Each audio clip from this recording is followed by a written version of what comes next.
ছেলে মেয়ের বায়নায় আজকে একটু বানিয়ে নিলাম চিকেন কিমা। ফ্রিজে দেখি কয়েক টুকরো বোনলেস চিকেন ছিল, ওটাকেই টুকরো টুকরো করে কেটে ওদের জন্য বানিয়ে দিলাম। প্রথমে তেলে একটু ফোড়ন দিলাম জিরে, শুকনো লঙ্কা, তার মধ্যে দিয়ে দিলাম পেঁয়াজ কুচি। পেঁয়াজটাও কিমার মতন করে ছোটো ছোটো করে কেটে নিয়েছি। ভালো করে হালকা হাতে নাড়তে হবে। ভাজা ভাজা হয়ে আসলে এবার বাটা মশলা, টমেটো কুচি দিয়ে দিলাম।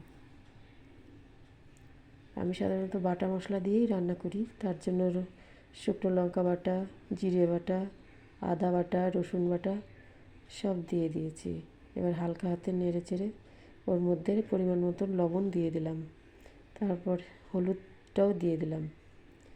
ভালো করে নেড়ে চেড়ে যখন মশলা থেকে তেলটা ছেড়ে আসবে তখন কিমাটা দিয়ে দেব। কিমাটা দিয়ে ভালো করে নাড়তে হবে। হালকা হাতে ভালো করে সুন্দর করে নেড়ে নিতে হবে। যে কোনো চিকেনই মশলা, তেল মশলা হলেই ব্যাস হয়ে গেল। এর আর এমন কিছু না, যত তেল মশলা তত টেস্টি।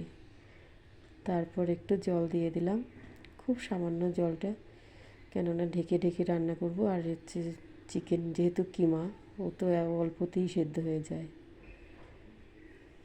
তারপর একটু কাজু বাটা দিলাম গ্রেভিটা যাতে ভালো হয়।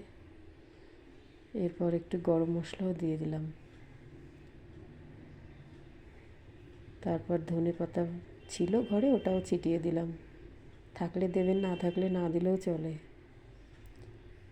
তারপর নামিয়ে আমি একটা ডিম, কয়েক টুকরো গাজর, শসা আর পেঁয়াজ কুচি দিয়ে সাজিয়ে দিলাম।